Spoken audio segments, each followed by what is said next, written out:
Good morning.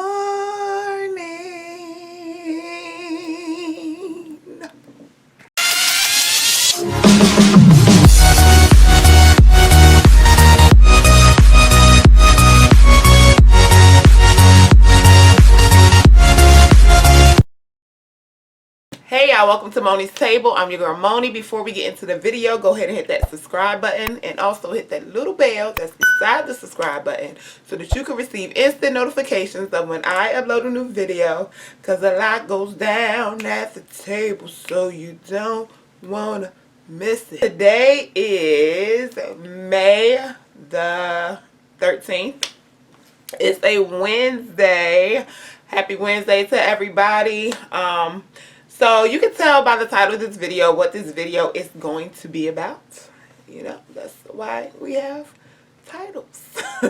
I told y'all in the last video that I'm going to start using my Wednesday videos to answer questions that I may have been asked. Instead of doing just a weekly post-op update, I'm going to start doing it monthly. I've hit 3 months post-op. And if you're new here, when I talk about post-op, I had Vsg surgery on February the 5th of this year. I started off my Vsg journey where I started taking classes and everything.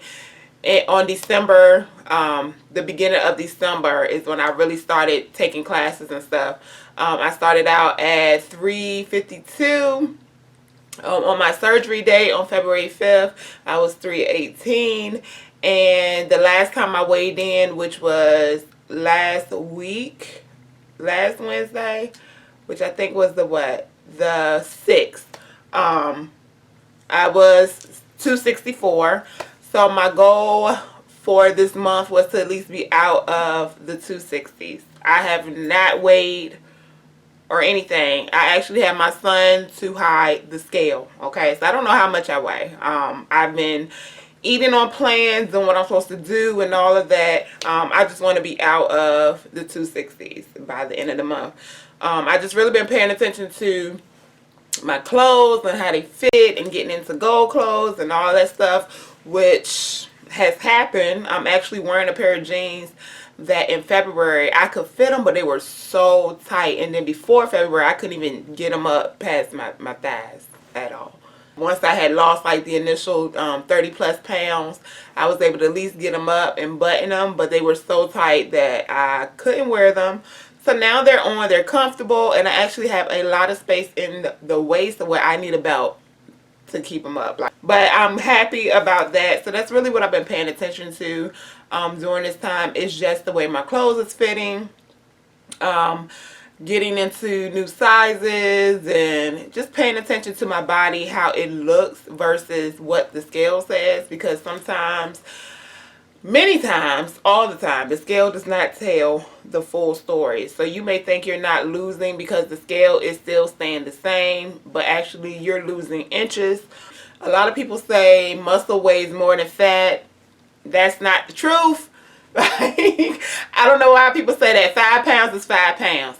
Whether I have 5 pounds worth of feathers or 5 pounds worth of rock, it still weighs 5 pounds. It just looks different, okay? So 5 pounds of fat versus 5 pounds of muscle is still 5 pounds. It still weighs the same. It's just muscle is more compact than, you know, how fat looks. So yeah, so that's what I've been doing. Just been paying attention to my clothes and all of that. So the question for this video that I'm going to answer is, what was one of my biggest fears concerning Vsg surgery? Now I'm going to answer this question according to my own journey. I can't answer the question according to anyone else's. We all are different. We all have different mindsets. Now for those who are looking into getting surgery or in the process of getting surgery, your fear may be totally different from mine. A lot of people fear the pain from the surgery. A lot of people fear actually the possibility, because it is a major surgery. So a lot of people fear that they may not wake up because from surgery. So they fear going under anesthesia and stuff like that. Some people fear the gas pain that they may experience afterwards. And some people fear that they're not going to be able to eat the way they was. They feared getting rid of that addiction. They feared not being able to eat, their favorite foods, after surgery. So a lot of people fears are different.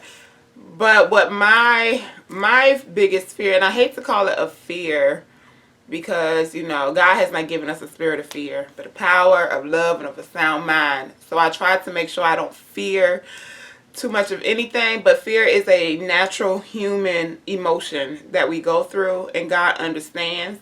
As long as you give your fears over to God, and that's what I try to do, so that it don't overtake me and it don't cause me to have anxiety, depression, all of that. Like, fear can really paralyze you if you're not careful. And I'm gonna say it's a fear, because it's still something that I battle with even to this day. Sometimes it tries to come up, and I have to pray it off and give it to God and pray to God, help me to overcome it. I wasn't scared of not waking up, because I knew if that was my time, if God chose to take me out, then I would be with Him. I didn't fear any of that, because I prayed and I asked God if it was something that was going to cause me not to be able to make it through it, or cause me to miss my son growing up, and my son has to bury his mom early. Like, I wanted God to put a halt to it. If it was anything that was going to be detrimental or cause any danger to me, that's what I had prayed. Like, God, stop it. Stop the process, and then give me the strength to be able to do it without too. So that wasn't a fear. I didn't fear the pain. I've been through a lot of painful situations, 26 hours of labor. So the pain, I didn't fear that. What I feared the most, and I still deal with it now, is failure.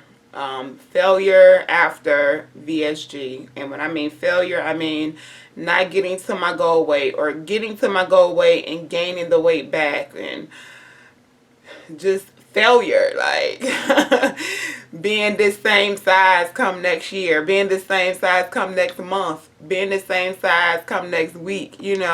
I want to be successful daily where this weight loss journey is concerned.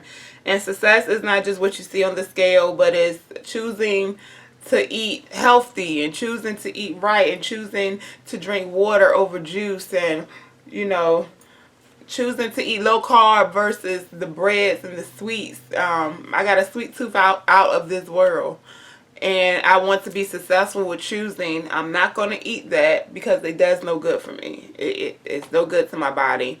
To me, that's being successful. So that's my fear, is failing this tool, because the tool does not fail us. I see that a lot, where people are like, oh, the tool failed me.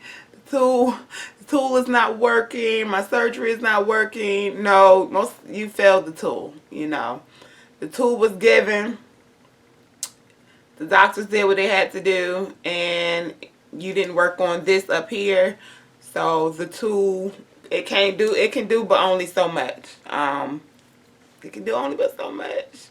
It can't control what you put in your mouth. You still can. As I tell people after a while, you still can eat the same things. Like, there's nothing I can't eat. I can eat chips. I can eat ice cream. I can eat whatever I want.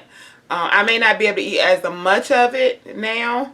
It may have a different effect on my body than it had before, but it doesn't mean I can't eat it.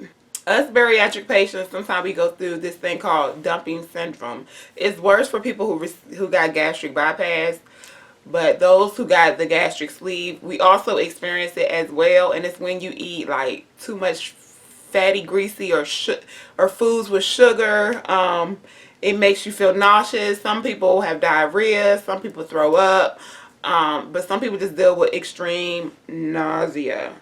And it's called dumping syndrome. It's where the food dumps quickly into your intestines. So it'll cause your body to have a reaction. Like, I done heard of people having sweats and chills and like all of that from eating those types of foods. So But my nutritionist told me, she said, yeah, it may happen quite a few times, but once your body is able to adapt, so the more you take those foods in and you keep trying them, soon your body gonna get used to it, and it is gonna allow you to eat it, you know.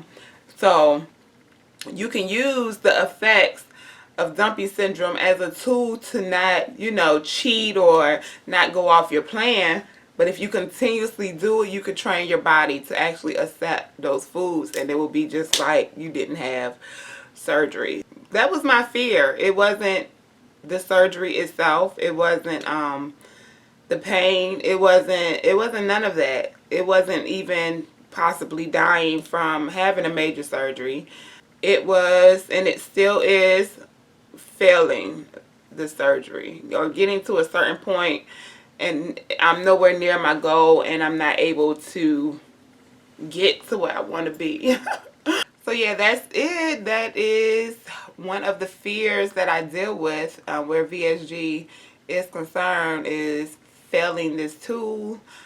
So I'm real kind of strict and strategic on myself where everything is concerned. I just want to be successful, and I just want to get to where I'm satisfied with my body, and I want to make full use of the tool because I went through a lot to get it. Went through very time consuming, very mentally challenging.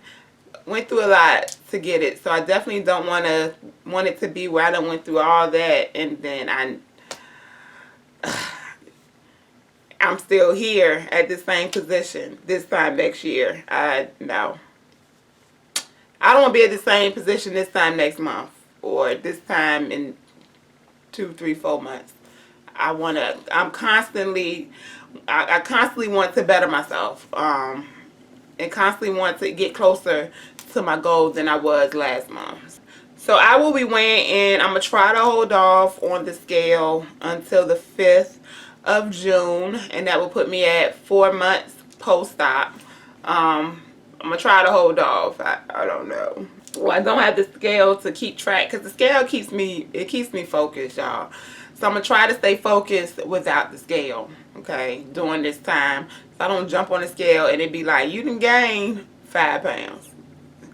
You know, I don't, no.